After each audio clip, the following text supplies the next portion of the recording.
네, 그럼 오늘 이제 무례한의 인연으로 이 자리를 함께해 주신 김남길 배우님과 오승훈 감독님 인사 말씀 부탁드리겠습니다.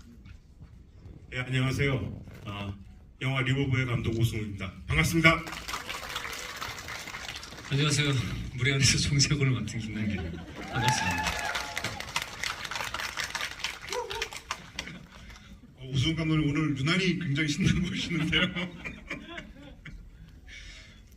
오늘 김남길 배우와 함께 하시는 이 자리가 되게 좀 좋으신가 봐요. 네, 좋습니다. 이리 가까이 좀 오세요. 예. 네, 그럼 사실 김남길을 좀 여쭤보고 싶은 건 이제 무례한에서 이제 마카오 단란주점 영부장이셨고 그리고 이제 무례한으로 함께 이제 오승훈 감독님과 함께 하셨는데 그리고 리볼버를 이렇게 이제 어떻게 보면 이제 관객 입장에서 보시는 거잖아요. 그리고 어떻게 보면 이제 리볼버 얘기가 오갈 때 사실 뭐 오승훈 감독님과 또 친분이 있으시니까 뭐 그런 영화가 만들어진다 또 이런 얘기를 꽤 들으셨을 것 같은데 그때 얘기 조금 혹시 들으셨을까요? 네. 일단은 영화는 어떻게 재밌게들 보셨나요? 네. 영화 재밌게 못 봤다. 아니 진짜 솔직하게 거짓말쟁이들이 너무 많은데. 지금 다들 카메라를 들고 계셔가지고. 그래서 못 드시는 거구나. 이 리볼버라는 영화는 무례한을 찍자마자 사실 무례한 때도 이 이야기가 있기는 했어요. 리볼버 영화에 관련된 이야기가 있었고 그리고 사실 무례한을 찍고 저는 영화가 1, 2년 안에 바로 들어갈 줄 알았거든요. 근데 9년? 8년? 7년? 7, 8년? 이게 원래 오승훈 감독님이 킬리만자로의 표범을 찍고 그리고 무례한까지 시간이 엄청나게 텀이 길었거든요. 근데 그 무례한이 끝나고 리볼버 하는 데까지 또 이만한 시간이 그만큼의 또 그 비슷한 시간까지는 아니지만 시간이 들었고 그래서 저는 어쨌든 이 영화가 완성되기만을 되게 많이 기다려왔던 한 사람이었고 그래서 이렇게 완성이 돼서 제가 극장에서 이제 이렇게 볼 수 있었다라는 게 너무 기쁜 것 같아요. 그렇죠? 아유, 감사합니다. 네. 그럼 다음 영화는 또 몇 년 뒤에 만들어질 생각이에요? 줄이겠습니다. 네, 조금만 줄여주시면. 네. 원래 오 감독님이 그러기로 되게 유명하신 감독님이시거든요. 그래서 이제 정말로 영화 하나하나를 만드셔도 예술가시죠. 아니 왜 그런 게 아니잖아요. 그래요. 게을러서. 맞습니다. 감독님 약속은 좀 잘 지켜줘서 이 영화에 관통하는 메시지가 약속을 좀 했으면 좀 잘 지켜주세요. 근데 감독님 약속을 너무 안 지키시니까. 맞아요. 그래갖고 네. 좀 다음부터는 좀 잘 지키자고 이렇게 만들었습니다. 네. 네 그렇군요. 예. 사실 이제 대기실에서 이제 말씀을 나누면서 정말 한 시간이 부족할 정도로 정말 많은 얘기를 해주실 것 같다라고 생각이 들었는데 그러면 그 첫 얘기를 어떤 걸로 한번 시작을 해볼까요? 뭐 전도연 배우로 시작할 수도 있고 혹은 뭐 약속이란 단어로 시작할 수도 있고 뭐 여러 가지 있을 것 같아. 아니면 구체적 어떤 장면으로부터 시작할 수도 있고. 뭐 일단 저기 뒤에 문 다 잠가주세요.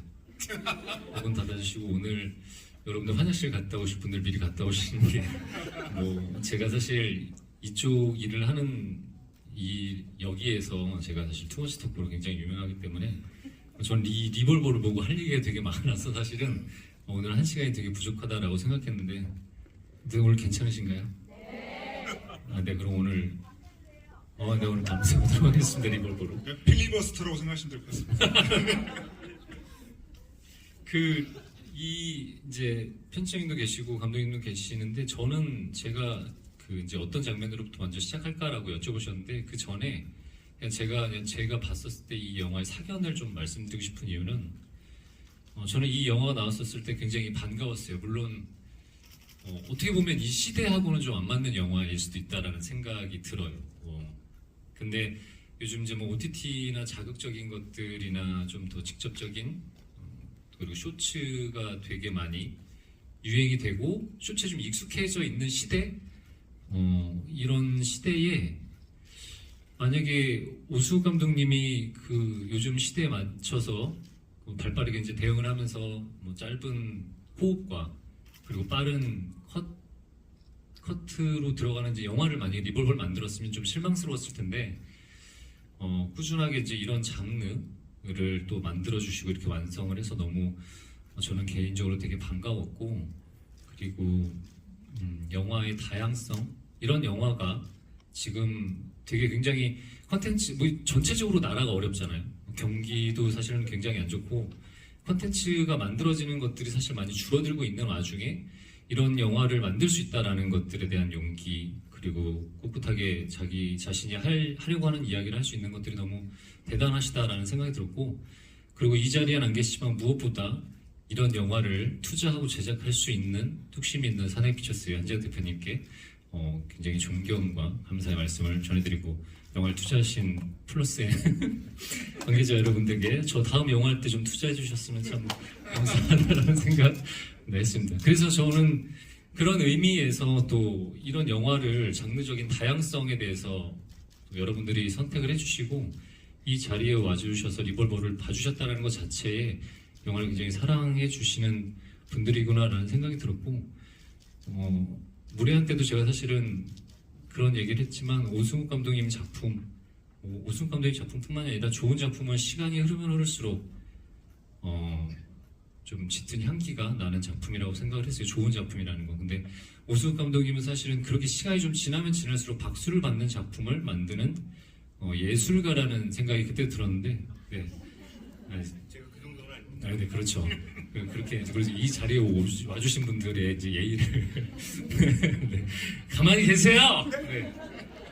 그런 감독님이셔서 또 본인의 성향도 그러세요. 조금 느릿느릿하지만 사람에 대해서 조금 관철을 하는 부분들 그리고 너무 잘 보시는 분이시고 그래서 이렇게 이런 영화가 완성됐고 또 이런 영화를 여러분들이 너무나 선택하고 보러 와주셔서 너무 감사드리고 그리고 아까도 초반에 말씀드렸지만 이 영화가 불편하신 사람들도 있고 재미가 없는 사람들도 있고 실망하는 사람들도 있었을 거예요. 그러나 그 사람들이 잘못된 것도 아니고 이 영화가 잘못된 것도 아니에요. 이 영화는 그런 영화고 그런 영화를 또 다른 기대치를 갖고 그 기대치를 못 채워줄 수도 있지만 이런 장르적인 영화가 있다라는 것들을 좀 저는 개인적으로 되게 반가웠고 그래서 또 이 자리를 빌어서 저 개인적인 이야기를 하고 영화를 보신 여러분들하고 소통을 하는 자리가 됐으면 하는 생각으로 또 참여를 하게 됐습니다. 네. 그래서 그래도 저는 그게 가장 궁금한 것 같아요. 무례한에서 같이 함께 이제 전대현 배우랑 함께 했었고 그 무례한을 저는 대표하는 이미지가 이제 국밥집에서 나와서 새벽에 포스터이기도 하죠. 두 사람이 마주보는 장면 굉장히 그 절묘한 균형감으로 끌고 가는 작품인데 이 리볼버는 확실하게 이 하수영이라고 하는 인물을 그냥 계속 쫓아가는 영화기도 하잖아요. 그래서 저는 역시 그래도 무례한을 함께 했던 김혜경 그렇죠? 전도연 배우를 보신 느낌 어떠실까요? 그게 일단 가장 궁금하긴 합니다. 감히 전도연 누나 미안해. 감히 이제 선배의 연기를 평가라기보다는 저는 이제 한 관객 입장에서 봤을 때 새삼 전도연이라는 배우의 연기가 참 대단하구나라는 생각을 했었어요. 되게 뭐라 그럴까 극을 끌고 가는 힘이 확실히 엄청났고 그리고 어떻게 보면 되게 냉정하고 시니컬한 표정을 매번 짓고 있잖아요. 근데 그런 표정 안에서도 눈빛으로 뭐 여러 가지 상황에 대한 배신감, 또 허탈함, 분노 이런 것들을 표현을 너무 잘해주셨고 그리고 어떻게 보면 조금 더 직설적인 화법과 조금 그 움직임의 활발한 움직임들 있잖아요. 그 캐릭터가 움직이는 그래서 좀 개성이 강한 캐릭터를 만들어내시지 않았나 싶어요. 그래서 여러 주변에 사실 좋은 배우들이 굉장히 많이 나오는데 그 모든 배우들하고의 좀 밸런스를 맞출 수 있게 그걸 명확하게 끌고 가주시고 묵직하게 또 자리를 잡고 계신다라는 거에서 되게 대단하시다라는 걸 또 한 번 느꼈던 것 같아요. 그래서 예전에 무례한 할 때는 내가 어떻게 했었나라는 생각이 들 정도로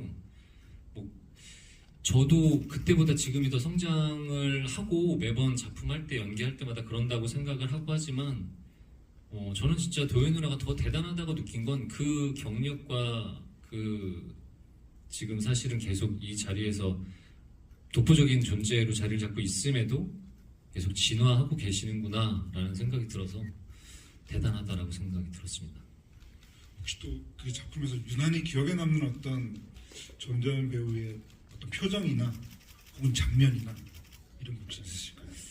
저는 두 가지인데 하나는 그 혜은 누나 역할이 뭐였죠? 그 저기 무당 집에 갔다가 승냥이 같은 년이라는 이야기를 하고 나오는데 그 거울을 봐요. 그러니까 이게 저는 무례한을 했어 알고 있는데 사실 오숙 감독님이 제가 생각하기에 죄와 죄책감에 대한 것들을 되게 잘 다루시고 그런 거에 대한 이야기를 화두를 던지시는 분이라고 생각을 하는데 이게 이제 경찰이 아니잖아요. 사실 복수하는 한 여자에 대한 이야기. 그런 와중에 이제 승냥이 같은 년이라고 들었었을 때 내가 이렇게 더 점점 짐승이 되어가는 건가? 어떤 자신의 정체성, 존재감을 거울을 보면서 내가 이렇게 망가져 있나, 어떻게 내 자신을 바라보고 있나라고 하는 그 장면이 되게 좋았고, 그리고 개인적으로는 돈의 서사가 있다고 생각을 해서 마지막에 그 돈다발을 던져놓고 이제 소주를 따라주고 있는데 5만 원만 빼잖아요. 돈다발을 줬는데 그렇게 그 장면에서 마지막에 그 되게 허탈한 도현 누나의 마지막 얼굴이 되게 인상적이었던 것 같아요. 그 장면을 잠깐 얘기를 하면 저는 그게 되게 왜 인상적이었냐면 감독님 잠깐 얘기하다 보니까 중산층에 대한 기준이 어떻게 되세요? 감독님이 생각하시는 중산층의 기준.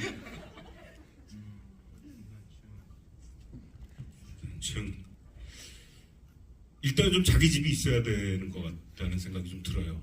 그리고 그 전기세, 그다음 수도세, 그다음 보험료, 그러니까 보험을 굉장히 많이 든다는 게 국민 뭐 연금, 그다음에 의료보험 정도를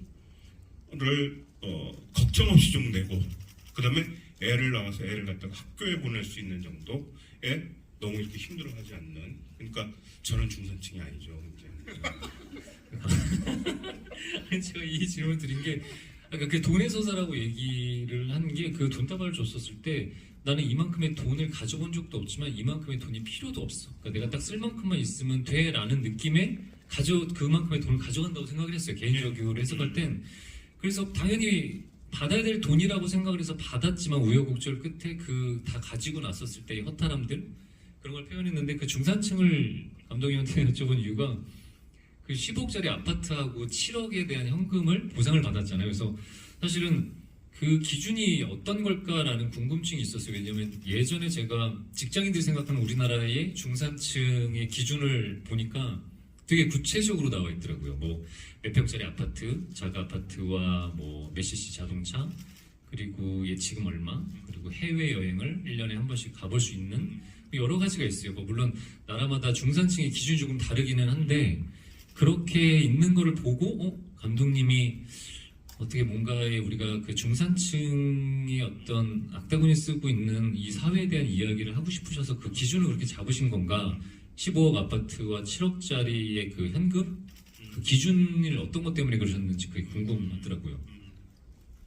그러니까 제 생각에는 그 중산층, 지금 상황에서 중산층보다는 조금 좀 아래라는 생각도 했지만은 일단은 그 7억이라는 돈의 그 가치의 정확한 액면 그대로보다는 내가 약속한 어떤 금액, 그 다음에 집이라는 것, 내가 가질 수 있었던 어떤 것인데에 대한 그러니까 약속의 대가인데 저는 이 하수영이 교도소에서 나왔을 때 최면인간이 됐다는 생각을 했어요. 그러니까 아무도 인간 하수영에 대해서 기억하고 있는 사람들이 없고 그 사람에 대해서 그렇게 고통스러운 어떤 교도생을 2년을 벌이고 나왔을 때에도 누구 하나 하여튼 아무도 안 보는 사람, 그러니까 존재 자체가 없는 그 사람이 7억하고 아파트라는 건 자기 존재 증명을 갖다 획득하는 과정이라서 중요한 거지. 그것이 5억이 되건 7억이 되건 그렇게 크게 중요하지는 않다는 생각을 했어요.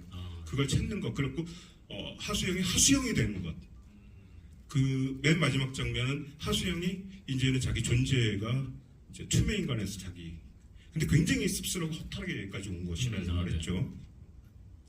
그래서 아까 이제 김남길 배우님께서 그 거울 보는 장면 얘기를 해주셨는데요. 그것도 이제 감독님께 여쭤보고 싶은 게 정말 그 잘 얘기해 주신 것처럼 오승훈 감독님 영화에서 어떤 정체성의 문제랄까 혹은 뭐 이제 죄의식 문제 같은 게 있는데 저는 그게 이제 무례한에서 보면 그 정재권과 이영준 사이에서 계속 오가고 있잖아요.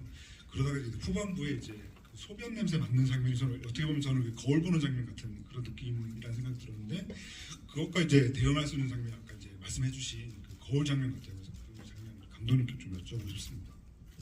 아까 그 그 주성철 편집장님 안 계실 때 우리 남길 배우님께서 오셔가지고 그 말씀을 하셨어요. 무례한 사이가 소변을 보고 이 손에 묻어서 그걸 근황에서 만든 장면하고 이 영화에서 그러니까 리볼버에서 거울 보는 장면하고 거의 비슷한 장면 아니냐라고 아예 맞습니다요. 좀 그 두 주인공 모두가 그 자기가 원하는 목적을 이루기 위해서 자꾸만 이렇게 죄를 더 짓게 되고 뭐 이러는 과정이잖아요. 무례한 역시 그 사랑에 빠지면서 더 인간적으로 고약한 사람이 되어가는 과정이었고, 그다음에 이 하수영 역시도 총을 받고 그 총으로 살인을 저지를 수 있는 어떤 것. 근데 총을 절대 쏘아서는 그러니까 안 돼. 살인죄를 저지른 사람이 돼버리잖아요. 교도소 가기 전에 그냥 비리 경찰이었는데 그 살인죄를 저지른 그 지옥 같은 그런 어떤 것이 빠지지 않기 위한 어떤 건데 문득 그 얘기를 듣니까 무당이 그 얘기를 하잖아요. 야 죽은 사람, 그 죽은 사람까지 흙이 돼버린 사람까지 이용해갖고 너는 네 돈을 받아 먹으려고 그냐? 거기서 그 하수영은 그렇지 알았어요. 내가 당신한테 정복해는 거 안 할게요. 고 일어나는 거잖아요. 그것은 거울 보면서 아 내가 그런 인간이 돼가는 거 이런 거였다는 생각을 했었어요. 그것도 이제 여쭤보고 싶은 건요.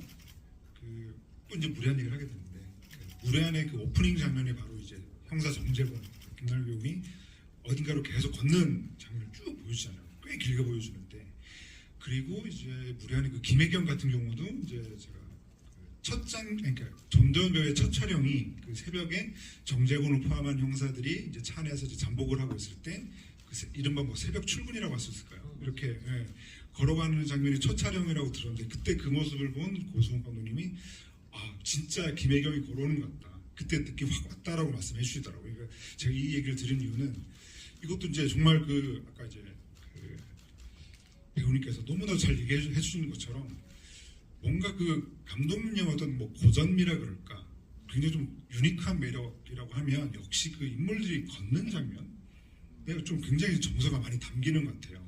이번 영화의 하수영도 꽤 그 걷는 장면들이 많고 그래서 그 걷는 장면에 대해서는 뭐 두 분 모두의 감정을 좀 여쭤보고 싶습니다. 저는 그게 그 걷는다라는 게 인물이 살아온 세월 그리고 앞으로 나아가는 방향을 좀 제시하고 있다고 생각을 했어요. 그래서 처음에 무례한 같은 경우는 뒷모습에서 감독님이 요구하셨던 건 정재곤이 갖고 있는 뒷모습에 대한 결핍을 조금 보여줬으면 좋겠다라고 해서 뒷모습이 좋다 이렇게 걷는 게 정재곤스럽다라고 얘기해서 그렇게 걸으면서 이제 그 걷는 것들에 대해서 인물적으로 표현할 때 조금 더 신경을 좀 쓰고 그 다음 작품 할 때도 그게 이제 계속 영향을 좀 받았었죠. 근데 그 단점은 어떤 캐릭터는 자꾸 걸을 때 뒷모습을 자꾸 이렇게 뒷모습이 난 좋다니까 앞모습보다는 자꾸 뒷모습을 강조하게 되는 부분들이 좀 있었고 근데 이번에 리볼버에서도 도현우라가 이렇게 걷는 모습들을 보면서 저게 평상시에 도현우라가 걷는 모습이기도 하면서 그 하수영이 걷는 느낌이 명확하게 딱 그 특유의 발걸음 그게 있더라고요. 네. 그래서 확실히 오승 감독님이 그런 거에서 보여주는 사람에 대한 냄새를 좀 보여주시려고 하는구나라는 생각이 좀 들었던 것 같아요. 근데 저는 되게 운이 좋은 사람이라는 생각을 해요. 그러니까 지금도 잊혀지지 않는 게 무례한 첫날 첫 촬영이 이제 그 남길 배우께서 그 차에서 내려갖고 쭉 걸어가는 걸 이렇게 찍는데 그런 생각을 했어요. 이거는 감독으로서 뭐 이렇게 해주세요 저렇게 해주세요 할 수 있는 문제가 아니라는 생각이 들어요. 배우분한테 그 내가 추상적으로 생각하고 있는 어떤 걸 갖다가 어떻게 전달할 것이며 그것이 배우가 그걸 어떻게 받아들일 것이며 이런 거에서 정말 어떤 벽 같다는 생각을 하는데 이게 정말 좋은 배우분들을 만나면은 이런 어떤 시나리오를 통해서 그 시나리오 안에서 무드, 캐릭터 이런 것들을 배우분이 다 습득을 하고서 그렇게 연기를 하는 거잖아요. 그러니까 난 그날 첫날 첫 촬영 찍으면서 내가 10몇 년 만에 영화를 찍는데 남길 배우가 그렇게 걷는 거예요.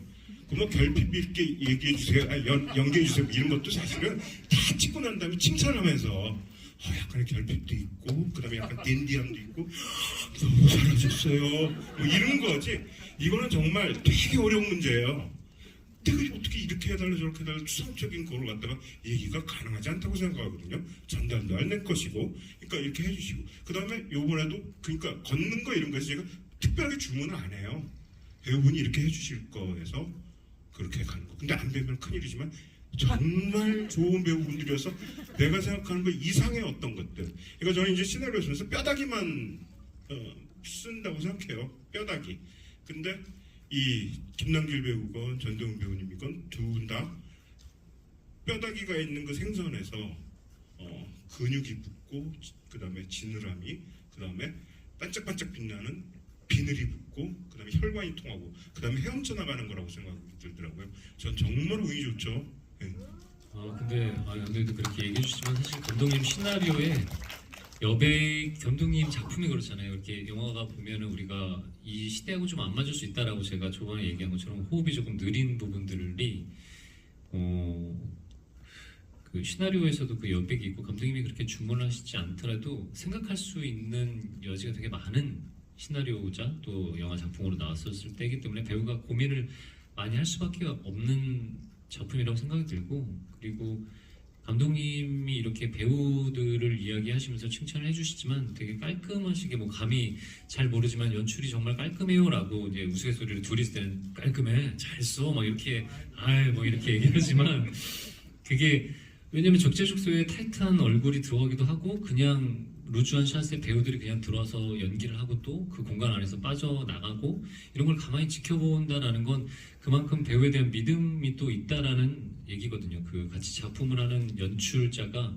같이 작업을 하는 배우를 믿을 수 있다라는 거, 그것만큼 또 되게 축복받은 일이 없는 거고, 배우들도 마찬가지로 그렇게 믿어주는 연출이 있기 때문에 그런 연기를 할 수 있다라고 생각을 해요. 그 얘기하다 갑자기 든 생각인데, 저는 그 그레이스가 돈다발 들고 오잖아요. 그래서 앤디가 마지막에 저는 사실 되게 개인적인 반전적인데 이런 느낌이 들었던 건 엄마라고 얘기하잖아요.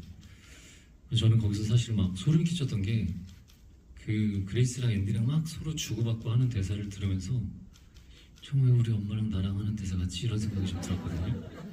그거는 어떻게, 그 엄마라는 거에 대한 설정은 어떻게 하신 건지. 그 엄마라는 설정 때문에 그 대사들이 그 안에서의 대사들, 그러니까 절 앞에서의 대사들 다 넌 뭔데 이렇게 내 인생을 망쳐라? 그건 엄마하고 아들하고 할 수밖에 없는 얘기라고 저는 생각을 했거든요. 그리고 여기에서 엄마 아들 간의 관계는 깜짝 쇼나 어떤 영화의 반전이 아니라 이들이 살아온 이 영화의 주인공들이 살아오는 어떤 세상들, 그리고 그들이 여기까지 오면서 어떤 고통들이 있고 그들의 어두움이 있는데 그 어두움이 맨 마지막에 가서 어느 정도 이렇게 밝혀지는 그런 생각을 가졌던 거거든요. 그러니까 넌 뭔데 이렇게 내 인생을 망쳐라. 그랬겠죠. 엄마를 엄마라고 못 부르게 하면서 모델 일도 하고 무슨 일도 하고 이러면서 살아왔을 것이고, 그 아들이 있으면 뭔가 그 그레이스라는 여자가 행동하는 데 있어서 뭔가 잘못된, 그러니까 저기 한 것도 있으니까 아들한테 계속 거짓을 강요한 엄마잖아요. 아들은 아들대로 엄마는 나한테 거짓을 강요했지만 또 따지고 보면 이해 못할 것도 아니잖아요. 엄마가 돈을 벌어야지 내가 살 수 있을 것이고, 이런 것들을 이제 그 안에서 대사로 이제 만들었던 거고, 그 다음에 또 그런 생각도 했어요. 이렇게 버리고 간 적이 어머니가 이제 중국에서 모델을 하면서 뭐 이런 데에서 한두 번 있었을 거라고 저는 생각을 했어요. 그리고 한국에서도 있었을 거라고 생각을 했어요. 그게 여기 와서 또 이렇게 된 거라는 생각이 좀 들었었거든요. 네. 거기서 진짜 또 하나 인상적인 건 도현이가 돈을 계속 세우고 계시더라고요. 그래서 7억을 저 영화 보면서 설마 저기서 7억을 다 세고 있는 건 아니겠지 그랬는데 계속 세우고 계시겠는데, 근데 그게 되게 도현 누나랑 혜진 누나랑 그 창욱이랑 그 셋이서 그 앵글 안에서 이게 배우들이 워낙 좋으니까 무슨 일이 일어날 것 같고 저기가 돈이 아니고 나중에 뭐 돌들 넣었나 이랬는데 결론적으로 하는 얘기가 처음에 도현 누나 와서 혼자 왔나? 라는 약속을 지켰냐? 라고 물어보잖아요. 그래서 그 액수도 약속을 지키자 어떤 그런 거에 대해서 통하는 얘기인데 거기서 돈을 계속 세우고 계시길래 저는 그것도 되게 재밌었던 것 같아요. 그 촬영할 때 그런 얘기를 했어요. 도현 배우님께서 저한테 저 계속 돈만 쓰고 있어요. 그래갖고 네, 그러셔야 될 것 같아요. 근데 뒤가 있으니까요. 뒤에 여기엔 여기에 이들의 이야기 있고 여기에서 자기는 자기 돈 받은 것에 대해서 어떤 확인이 필요한 것이고, 그다음에 여기 들리는 얘기에 대해서 너무 이렇게 안 보시고 뭐 이런 거는 제 연출이 아니라 도연 배우께서 뭐 이런 어떤 그런 느낌만 봤는데 그게 저는 정말 맞다고 생각을 했고 그리고 뒤에 가면서 이제 그런 얘기를 하는 것들 그게 저는 맞다는 생각을 좀 했었죠. 그래도 이제 게스트로 이렇게 또 모셨다 보니까 사실 이런 질문이 빠질 수 없을 것 같은데요. 정말 이 작품은 그야말로 이 배우들의 정말 엄청난 경연장이라는 생각이 드는데 혹시 김영미 배우분께서 이 작품에 있는 여러 캐릭터들, 뭐 앤디부터 뭐 민기현, 뭐 임석영 등 여러 캐릭터들인데 저거 한번 내가 해봤으면 좋겠다라는 생각 하시겠어요? 그레이스? 아니 편수님이 그 얘기를 하시니까 원래 무례한이 이정재 형이 좀 내정이 돼 있다가 부상 때문에 이제 제가 이걸 내가 하고 싶다라고 해서 들어가가지고 하게 된 계기거든요. 이게. 근데 이정재 형을 왜 거기서 도현이 누나랑 제가 보면서 투샷을 보면서 혹시 무례한 때가 아쉬움 때문인가 이러면서 보다가 제가 딱 보고 느낀 게 그래 무례한은 내가 하길 잘했어. 투샷은 정재영과 도현 누나보다는 나하고가 더 잘 어울린다 이런 생각을 했는데 정말 이런 자리에서니까 들을 수 있는 그런 얘기네요. 네, 너무 재밌는데요. 왜냐면 진짜 개인적으로는 그게 조금 보면서 왜냐면 누가 나오는지를 저는 다 알고 있었으니까 제작할 때부터 이제 여러 가지 상황들도 저도 다 같이 듣고 또 그런 애정이 있는 작품이기 때문에 사실은 제가 그래서 계속 졸랐어요. 내가 할 수 있는 건 없어? 나도 뭐든 도우고 싶어 하고 싶어. 근데 아니 무례한의 정재군이 나올 수 있는 건 그러니까 무례한의 정재군이기 때문에 여기에서 그렇게 소모되는 거를 하고 싶지 않아라고 좋은 핑계죠. 그래서 핑계가 아니라 정말 진심이었습니다. 무례한의 정재곤이 제가 만약에 같이 일을 한다면 무례한의 정재곤이 아닌 또 다른 어떤 캐릭터로 이 김남길 배우님과 만나서 좀 더 그러니까 좀 더 발전된 어떤 걸로 만나고 싶지라는 생각이 좀 그러니까 존경하고 너무너무 좋아하고 좀 저한테 소중하신 분이고 물론 오해하시겠어요. 근데 이 영화에서 무례한의 정재곤이 나오면은 영화 전체 분위기나 이런 거에도 그렇게 싹 맞는다는 생각도 아니었고 맞아요. 그 다음에 또 너무나 소중하신 분이기 때문에 또 다른 작품에 제가 정말 잘해서 좋은 캐릭터로 네, 죄송합니다. 그만하겠습니다. 아니 근데 진짜 이렇게 얘기하셨어요. 저한테도 저는 진짜로 감독님을 너무 애정하니까 저도 뭐든 참여하고 싶어요. 그랬더니 그러니까 그 말씀도 100% 맞는 얘기예요. 정재곤까지 있으면 너무 진짜 이 무례한의 느낌이 고스란히 좀 가져갈 수 있는 느낌들도 있어서 그런 것도 있고 편집장님이 질문하신 거에서 저는 사실 한수영이 되게 굉장히 탐나긴 했어요. 근데 한수영 외예를 하면 저는 사실 지원 시간 정마담? 네, 정마담 역할을 왜냐면 저는 보면서 다 다른 배우분들이 워낙 잘했고 저는 종수형님이나 만식형님도 연기가 너무 좋았다고 다른 분들은 다 말할 것도 없지만 그런 분들도 좋았지만 저는 지원 씨가 좋았던 건 세 군데에서 언더커버를 하잖아요. 근데 그렇게 발랄한 언더커버는 처음 봤고 그걸 되게 입체적으로 표현을 좀 잘했다라고 생각이 들어요. 근데 왜냐면 그게 좀 뭐랄까 그런 캐릭터들이 소모적이기도 하고 좀 자기적인 느낌이 좀 많은데 그런 것들을 좀 물론 도희 누나와 함께하는 그 그림 안에서 그런 것들이 상반되게 잘 표현이 되기도 했지만 그리고 대사를 표현하잖아요. 그렇게 여기저기 다 보고 하면서 택시 안에서 진짜 더럽네 이러는데 그러니까 그런 대사 하나로 참 표현이 잘 되는구나. 어떻게 보면 감독님의 영화는 가랑비에 옷 젖는 것처럼 이렇게 조금씩 보여주고 이걸 계속 이 정마담이 한수영한테 언제 이렇게 젖어들었어? 아니면 언제 이렇게 이 사람이 이러는 걸 계속 보고 관찰했지? 라는 것들이 화면으로 보여줄 수도 있는데 좀 직접적인 대사가 좀 있어요. 그래서 어떻게 기회주의자적인 부분이긴 하지만 내가 근데 여자한테 참 약해. 너 불쌍하지 않아? 자기 애인도 바로 죽었고 뭐 돈도 뺏겼고 거기에 들어가 있고 근데 사실 알고 보면 자기가 들어가 있는 동안 뭐 그게 사실인지 아닐지는 모르지만 임성용이랑 살았던 사람이야 라고 이제 준환이가 얘기를 하잖아요. 그런 거지만 그래도 그런 이야기를 했다라는 것 자체 직접적으로 좀 표현이 그렇게 되는 것 같다라는 느낌이 좀 들어서 지현 씨가 어떤 정마담 이 캐릭터를 저는 그런 걸 한번 해보고 싶다는 생각이 들더라고요. 저는 거기서 그 에브리띵이라고 하는 대사 너무 좋았던 것 같아요. 그런 블랙 코미디 같은 걸 되게 잘하시는 것 같아요. 그런 대사를 쓰시는 것도 원래는 그런 걸 어떻게 그 에브리띵 같은 건 그 에브리띵은 이제 그 대표님에서 그 원래 있던 대사에서 좀 이렇게 바꾸면 어때? 해서 나온 거고요. 정말 어울려. 그것도 지현 씨께서 굉장히 잘 살렸죠. 그 대사 한 줄 있는 것 같다가 정말 너무너무 잘 살리더라고요. 그러니까 참 정말 좋은 배우분들하고 만나갖고 더럽네 그것도 그렇고요. 그 다음에 저는 이제 촬영을 하면서 다 좋았지만 저기 참 좋았어요.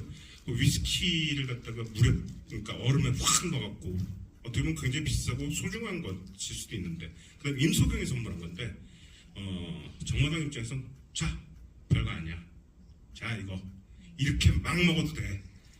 이렇게 해도 되죠? 하고 그런 것들이 시나리오를 이렇게 썼지만 그걸 이제 실현시켜주는데 참 그럴듯하게 잘하시는구나 그런 생각이 들고 하여튼 그런 어떤 특히 나는 그런 생각이 좀 들었어요. 전도연 배우님하고 두 분이 이렇게 같이 할 때 꼼꼼하게 그 흐르는 어떤 것들이 순서에 따라서 이렇게 찍었었는데 거의 맨 마지막에 가갖고 난 언니 요만큼밖에 언니 편 아니야 할 때 있잖아요. 그때 현장에서 그 느낌이 이렇게 참 좋았어요. 근데 이제 감독으로서 야망이 있다면은 현장에서 배우분들이 펼치는 그 연기들이 풍문에 어떤 기가 있다는 생각거든요. 그 공기라고 생각을 해요. 공기. 그러니까 그게 탁 트인 어떤 그 벌판에서도 배우분들이 어떤 그 공기들이 나오고 분위기라고 말하기도 하지만 또 공기라고 하던데 이 감독으로서 제일 중요한 게 이분들이 연기하고 있는 이 공기를 훼손됨 없이 담아내야 되는 것이 저는 좀 제일 중요한 문제라고 좀 생각을 하거든요.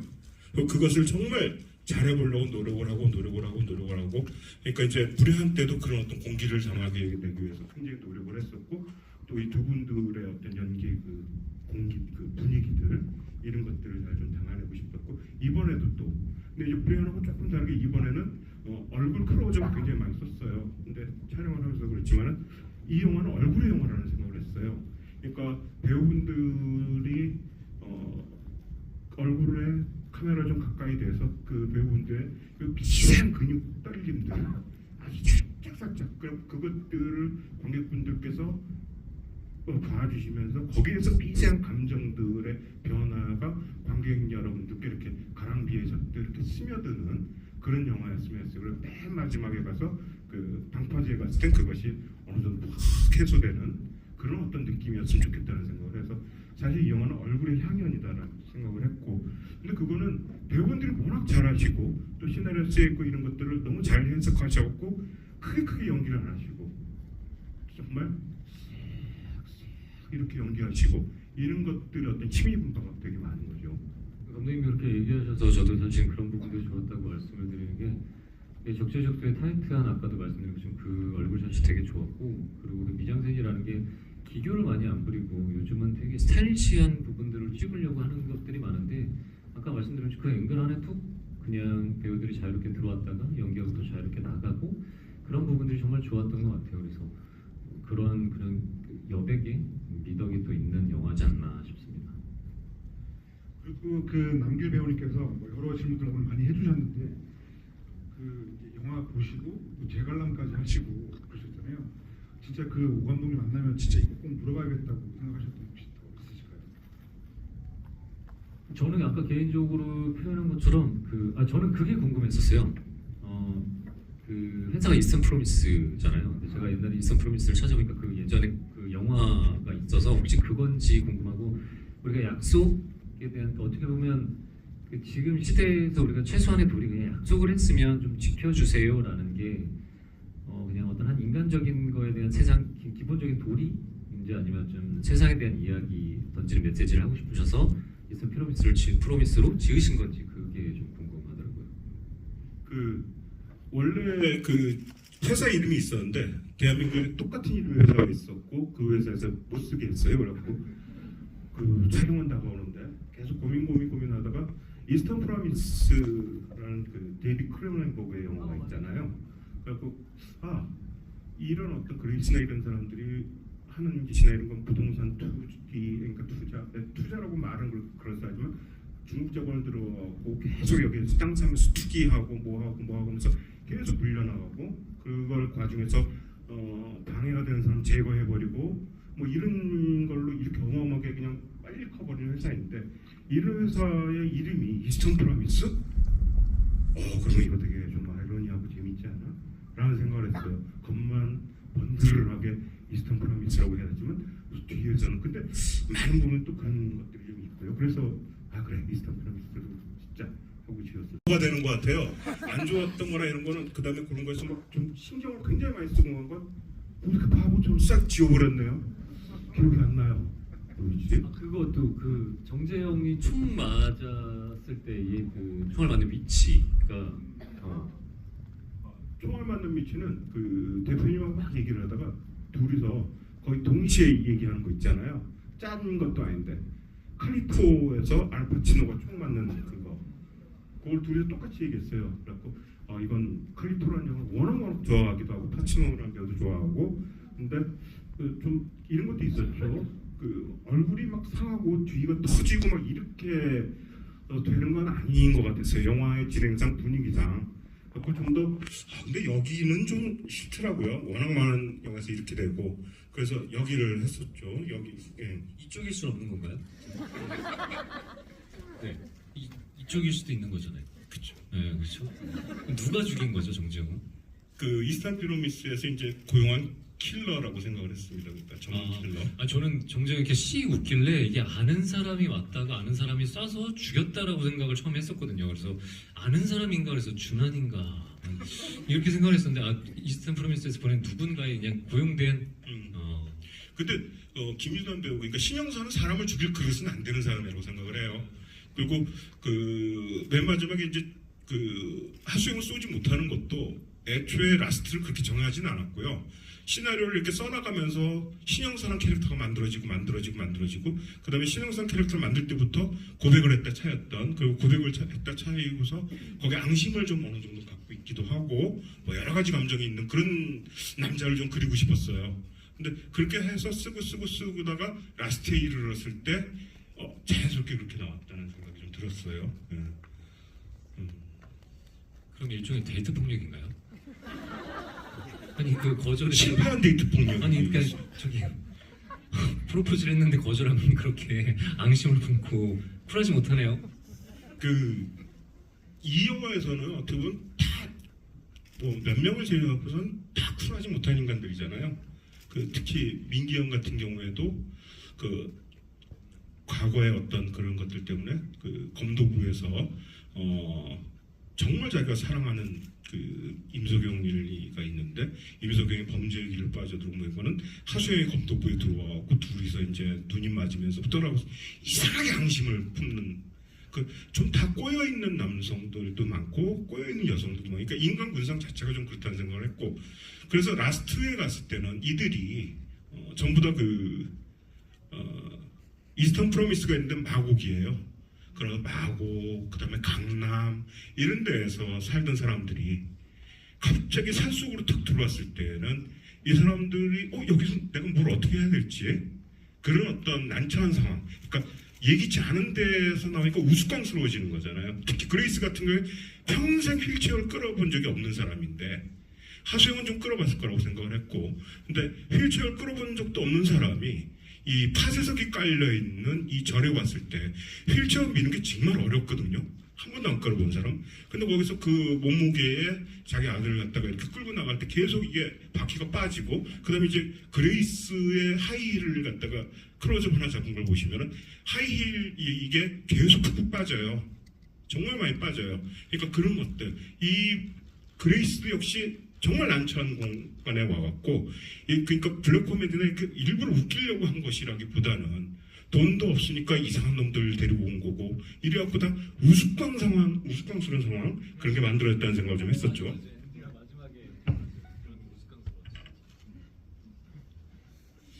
그리고 아무래도 오늘 많은 분들 오셔서 객석 질문도 조금 받아야 될 것 같은데요. 혹시 그 전에 또 마지막으로 더 질문하실 게 혹시 있으실까요? 아니 이거 오늘 밤새기로 했는데 무슨 말씀이시죠? 저 아직 시작도 안 했어요. 그 처음에 그 힘의 컷을 하고 나오잖아요, 도현아가. 그리고 그 복장이나 이런 것들이 그러니까 저는 개인적으로 제가 봤었을 땐 형사였던 건지 그때 나왔을 때는 형사의 입장으로 들어간 것도 아니고 그 종수형의 대사로도 하잖아요. 경찰 아나운서도 했고 그런 거에 대해도 관심이 있는 캐릭터 인물이라고 생각을 했었어요. 그래서 그런 것들 때문에 힘의 컷이나 복장을 하고 나왔었을 때 뭐 어떻게 보면 그 쿠엔틴 타란티노에서 여성이 복수할 때 입는 좀 특별한 옷 같은 느낌이 좀 들기는 했는데 뭐 헤어나 의상이나 이런 것들이 그런 거는 의도를 하신 건지 뭐 궁금합니다.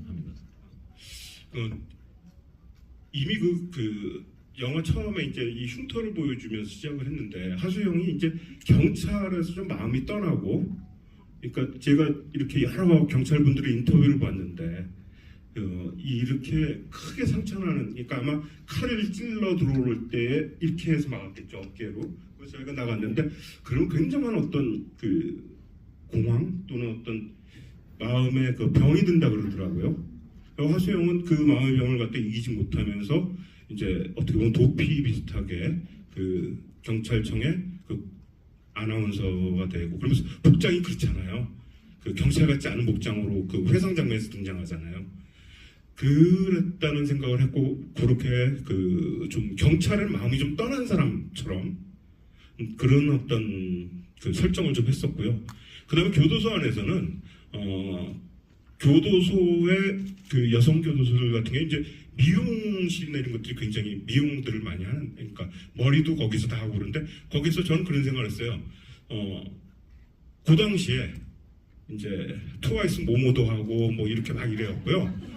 그 당시에 그 컷이 좀 유행을 했어. 교도소 안에서. 아무래도 트와이스 팬이십니다. 그러니까 그렇게 했다라고 이제 도현 그 배우님께 약간 장난처럼 좀 얘기를 했는데요. 그게 이제 도현 배우께서는 좀 이런 어떤 것들이 좀 더 싸움꾼 같은 어떤 느낌도 좀 있을 것 같다라는 생각. 예, 의상이나 것도 좀 싸움꾼 같은 느낌도 좀 있었으면 좋겠다 그런 것도 있고. 그다음에 저게 그 항공 점프하고 그거는 그냥 극 중에서 그냥 아주 그냥 즉흥적으로 가다가 구제 상점에서 앞으로 내가 갈 길 싸움닭 같은 게 있네?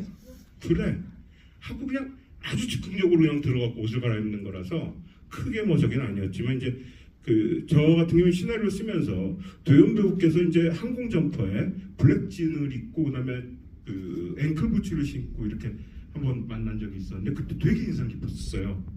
뭐 그래서 오늘 저한테도 인상 깊었다고 하는 건가요? 네, 블랙진에 이렇게 너무 멋있어요. 네, 감사합니다. 제가 좀 약간 이런 패티치가 있나 봐요. 그래서 그 즉흥적으로 그냥 들어가서 이렇게 입고 나온 거라는 생각을 했고, 그 다음에 그것도 있었어요.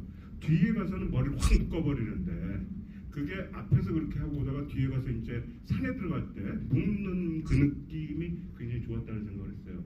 그 전에 그 굉장히 많은 생각을 했죠. 뭐 단발로 할 것인가, 머리 염색을 할 것인가, 굉장히 많은 고민을 하다가 이제 결국은 그렇게 결정을 내린 거겠죠. 그러니까 원래 여성스러움에 대해서 아나운서도 하고 왔다가 이제 복수하는 어떤 한 인격적으로 그 옷을 이제 바꿨다는 말씀이시죠?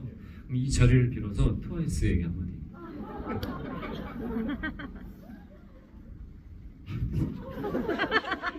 트와이스 존경합니다. 네, 그럼 이제 그 객석 질문 받아도 될까요? 네, 저기 마스크 쓰신 분요? 네, 마이크가 가는 동안에도 쉬지 않고 우리가 떠들어보도록 하겠습니다.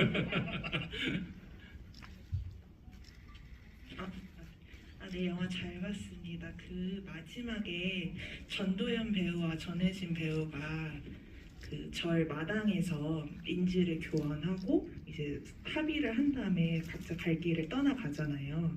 그때 보면은 이제 그 절 계단에 주지 스님이 앉아서 그걸 계속 지켜보시다가 갈 길을 가니까 본인도 박수 한번 딱 치고 이제 다시 들어가시는데 그런 존재가 있었어야 하는 이유가 궁금합니다. 그냥 시나리오 쓰면서 그 자연스럽게 있었으면 좋겠다고 생각을 했어요. 근데 이 그레이스가 약속을 안 지켰을 수도 있고, 뭐 킬러를 갖다가 산 어디에다 배치를 했을 수도 있고, 여러 가지 고민들을 많이 했었는데 이 절에 그 주지스님이 나와서 심판 같은 역할을 한다고 생각했어요. 예, 중재자 또는 거기에 목격자. 그러나 이제 심정적으로 굉장히 많이 하수영 편이고, 그리고 하수영이 사람을 쏘거나 이르지 않고 간 것에 대하고, 그다음에 그런 어떤 승리에 대해서 누군가는 박수를 좀 쳐줬으면 좋겠다는 생각을 했어요.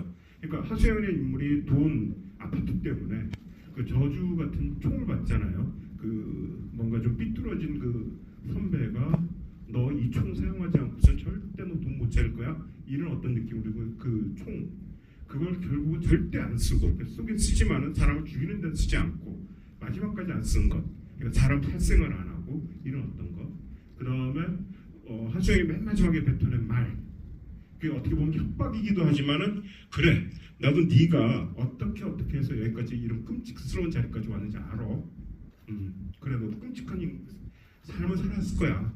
그래 알겠어 하면서 하는 어떤 말들, 거기에는 어떤 연민도 표현되어 있지만은 순전히 연민만 아니라 약간 협박도 있는 거잖아요. 그런 어떤 말들, 이런 것들에 대해서 그 스님께서는 하셔 판정승 뭐 이런 느낌 있잖아요. 그걸 꼭 주고 싶었어요. 근데 그거는 뭐 쓰면서 그냥 자연스럽게 이렇게 나왔다는 생각이 좀 들거든요. 네. 근데 그게 그 감독의 얘기 들어보니까 수영이 그 얘기하잖아요. 어떻게 그 과거에 대해서 내가 더 이상 네 아픈 과거를 가지고 이용하지도 않고 그렇게 하진 않겠다라는 얘기가 되게 좋았던 게, 그게 과거를 가지고, 그러니까 남의 약점을 가지고 사실은 그런 게 제일 비겁한 거라고 생각을 하는데, 그렇게 이야기를 해줘서 그런 와중에 사실 더 흔들 수도 있고 돈을 더 받을 수 있는데, 약속한 그만큼 나한테 약속한 만큼이 필요했고 그만 받으면 나는 진짜로 더 이상 너희들 앞에 안 나타날 거야. 예전에 너희 갖고 있었던 아픔들이나 뭐 여러 가지 약점들은 더 이상 이야기하지 않을 거야. 나도 그러고 싶지 않아라는 이야기를 하는 것 같아서 좋았었던 것 같고, 저도 사실 똑같은 궁금증이 있었어요. 그 준비형님은 왜 거기 있었나. 근데 이제 지금 그 질문으로 대답이 좀 된 것 같습니다. 예, 또 다시 오겠습니다. 여기 두 번째 줄. 저는 이거 영화 두 번째 보는 건데, 감독님이 생각하시기에 그 돈의 그 가치가 어떤 느낌으로 그 돈의 가치를 생각해서 그렇게 그 7억도 그렇고 아파트도 그렇고 설정을 하게 되셨는지 좀 궁금했습니다. 그 내 몸 누일 수 있는 방 한 칸하고, 그 다음에 내가 고생하고 이런 것들, 그거 갖고 앞으로 내가 무엇을 하고 살건 약간의 몇 년간의 생활 정착 자금이라는 생각을 해서, 그거 갖고 100년 만년 살 수는 없는 거잖아요. 그러니까 대가, 아니 그 전에 더 중요한 거는 니들이 7억 준다 그랬잖아. 그럼 그걸 줘. 더 주는 것도 아니고 덜 주는 것도 아니고 니들이 말한 그거 그대로 지켜줘의 의미가 더 세죠. 근데 그러면 마지막에 제가 좋다라고 했었던 그 돈다발을, 그 5만 원짜리 돈다발을 줬는데도 거기서 5만 원만 빼가잖아요. 그게 같이 연결이 되는 얘기네요. 니네가 주기로 한 그 돈만 줘. 감독님은 7억과 15억이 된 아파트가 있으면은 노후자금이 되는 건가요? 노후자금이 아니라 하수영이 그 나이가 38에서 9이라고 생각했고, 출소한 다음에 40에서 41 정도라고 생각을 했는데요. 그거 갖고 노후를 보낼 수는 없죠. 그러니까 하수영이 이제 경찰 일을 안 하겠죠. 그렇다면은 최소한 내가 무엇을 해먹고 살던 약간의 정착 자금 있잖아요. 그걸 좀 생각해볼게요. 고맙습니다. 아까 감독님이 얘기하신 그게 어떤 의미적인 은유적으로 표현한 거지. 제가 지금은 농담입니다. 죄송합니다. 예, 또 보겠습니다. 저기 생수병 들고 계시고.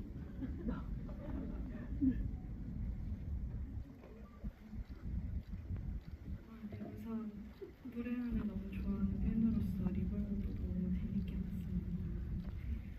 아까 말씀하실 때 임석윤이랑 민기현 관계에 대해서 얘기가 나와서 궁금했던 건데, 임석영에 대한 민기현의 감정이 그냥 후배에 대한 소유욕인지 아니면 약간 또 성애적인 감정인 건지. 왜냐하면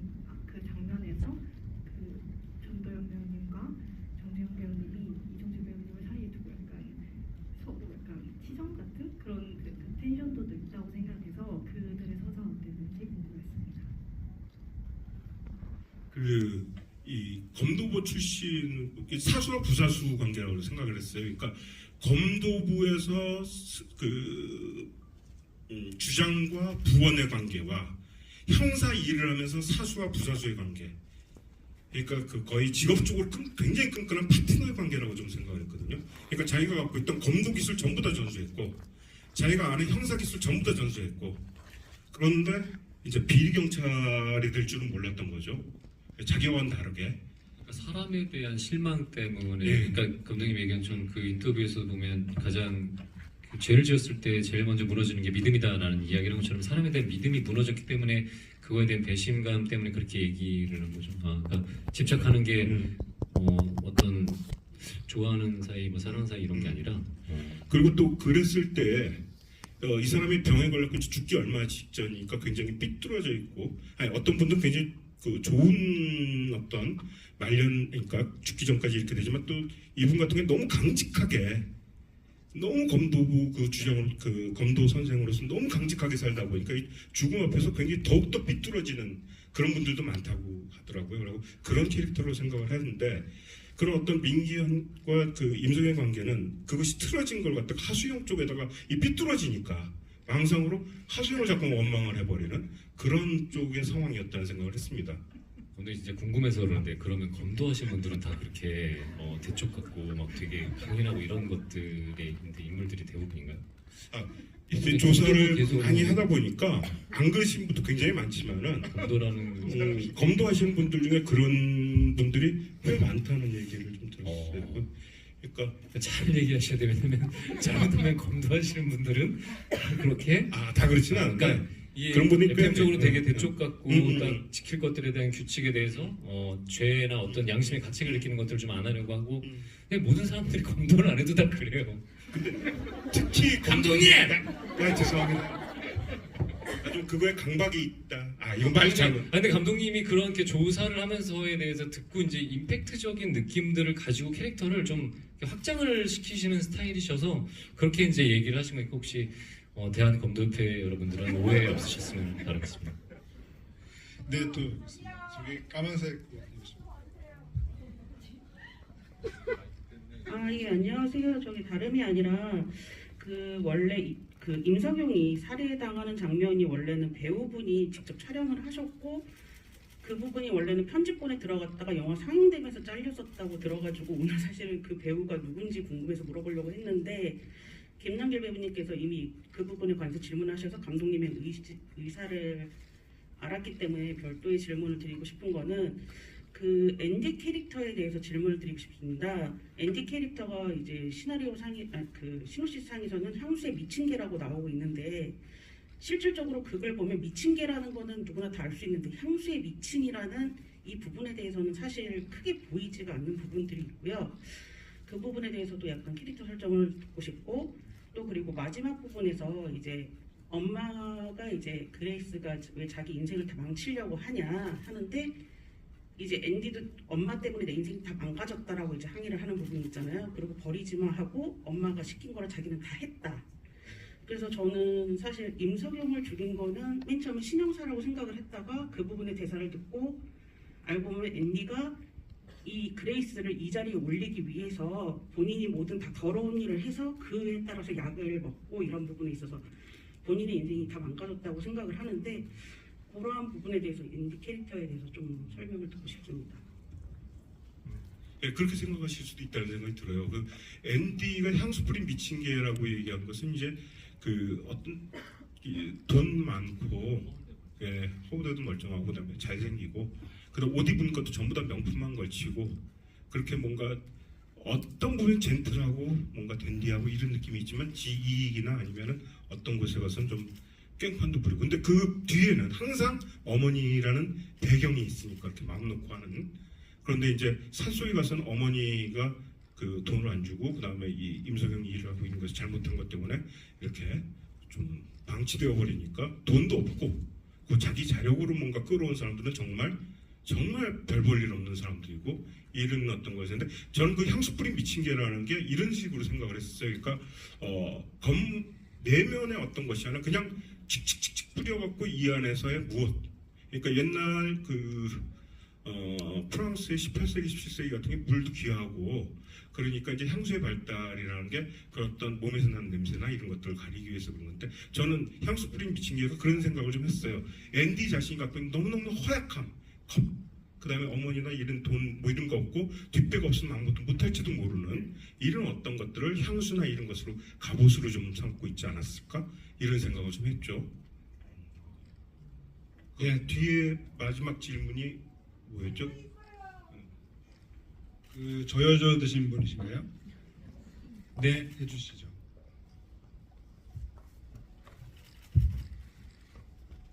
근데 지금 시선이 쏠려 있거든요.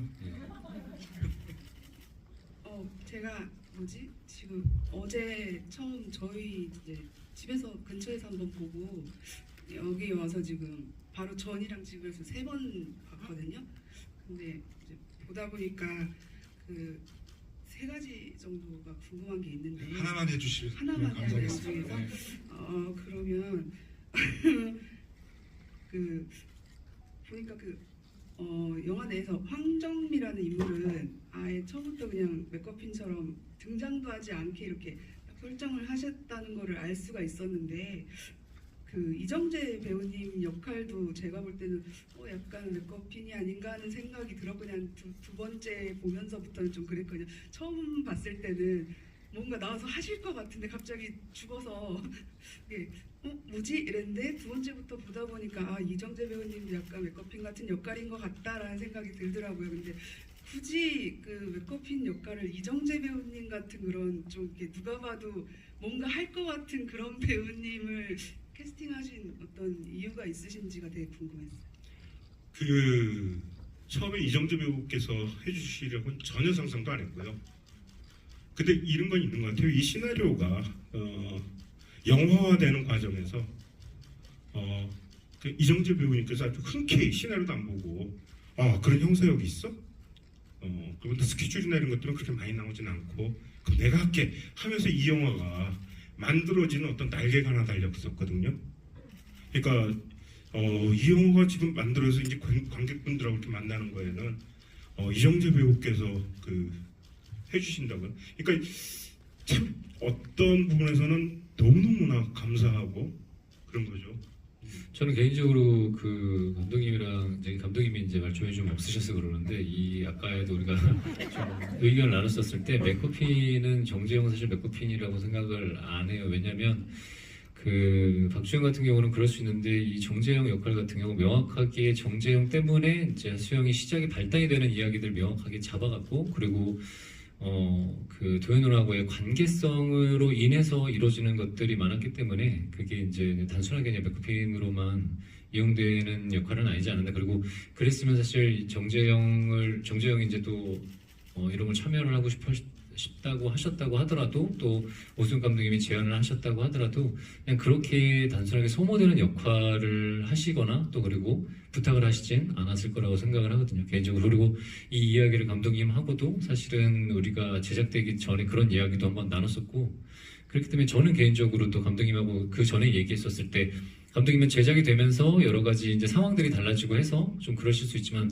제가 정확하게 기억되는 건 그때 당시 시나리오에 이야기했을 때도 그런 역할은 아니었던 걸로 기억하고 있어요. 그래서 저는 개인적으로 정재영 맥거핀이 아니다라고 말씀을 드리고 싶습니다.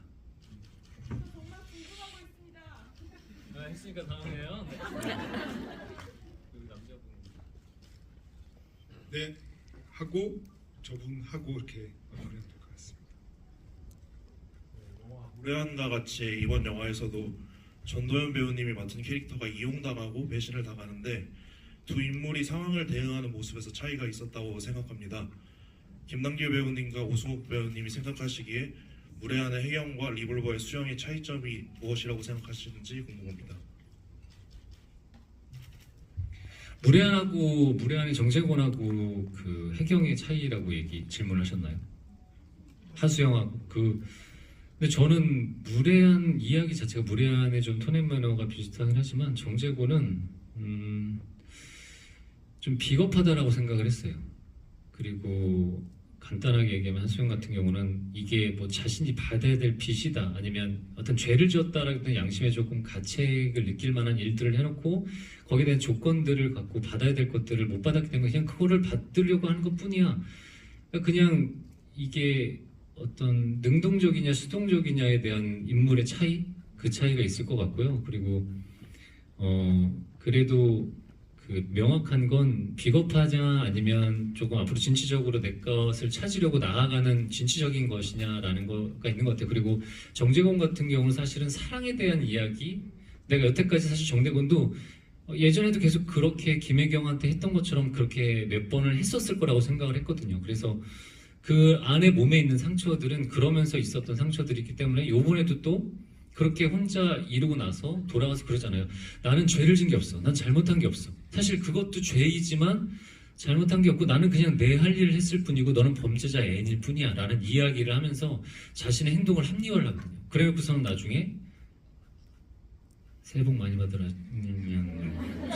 그런 것들에 대해서 그렇게 앞에서도 얘기할 수 없는 그런 비겁한 인물이라는 생각이 들고 제가 개인적으로는 리볼버에서의 수영 같은 경우는 그래도 정재건보다는 조금 더 좀 자신 있고 진취적으로 자신의 길을 좀 찾아가려고 하는 그런 인물의 차이가 있다라고 저는 생각을 했고요. 감독 생각은 좀 더 다를 수도 있으니까. 그러니까 말씀해 주신 것은 이제 김혜경하고 하수영의 차이를 말씀하신, 그러니까 질문하신 건가요? 예, 그치. 그러니까 이제 저는 조금 다른 쪽으로 좀 얘기를 하자면, 김혜경 같은 경우에는 그 수렁 속으로 계속 빠지면서 잘못된 선택들을 계속하는 그런 어떤 주인공이라는 생각했어요. 그 안에서도 자기가 갖는 긍지, 그러니까 자존심, 삶에서 어떤 무엇, 이건 정말 안 잃기 위해서 안간힘을 쓰는 그런 주인공이라고 저는 생각을 해서 그 김혜경을 갖다 했었고, 김혜경 거짓말을 안 해요, 영화에서. 절대. 그 김혜경이 거짓말을 하는 순간 그가 갖고 있는 자존심, 존엄 이렇게 다 무너진다는 생각을 했거든요.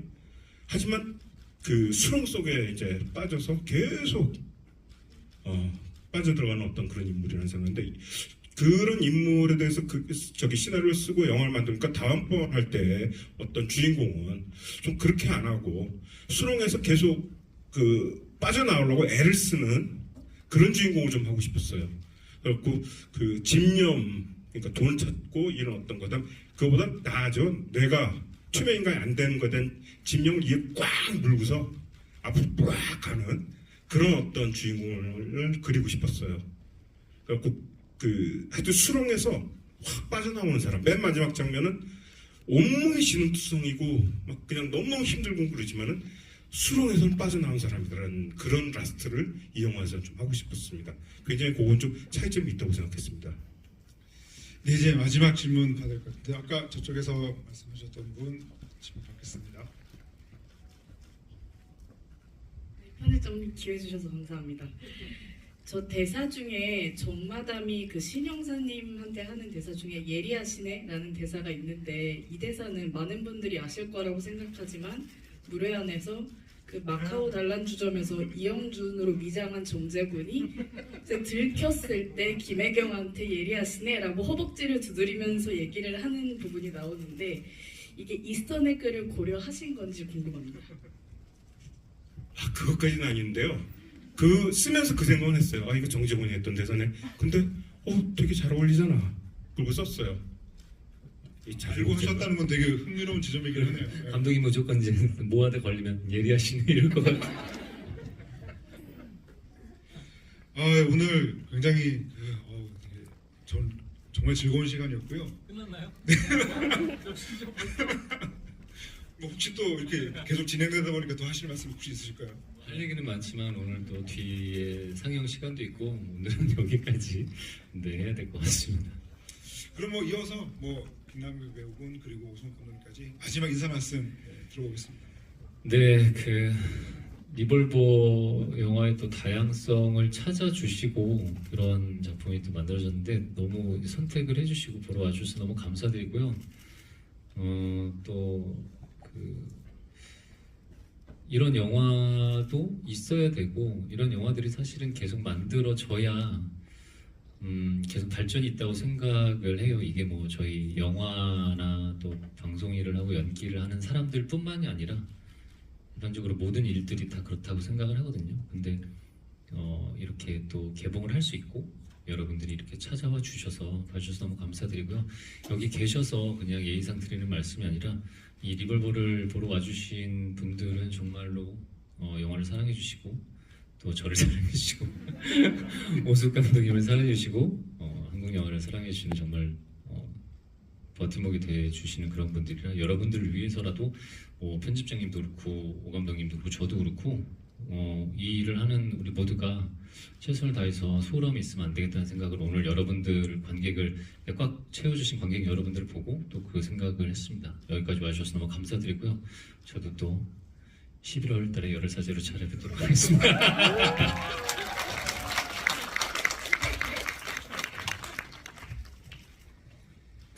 먼저 이제 김남길 배우님께서 여기 이렇게 와갖고 리볼버에 대해서 이렇게 말씀을 해주시는 이거 자체가 정말 너무너무 감동적이고 우정이라는 것 그리고 앞으로 더 잘해야겠다. 조금 더 빨리 남길 배우께서 이제 마음에 드실 만한 시나리오를 이제 갖다 맞춰야 되는구나라는 어떤 생각도 좀 있고요.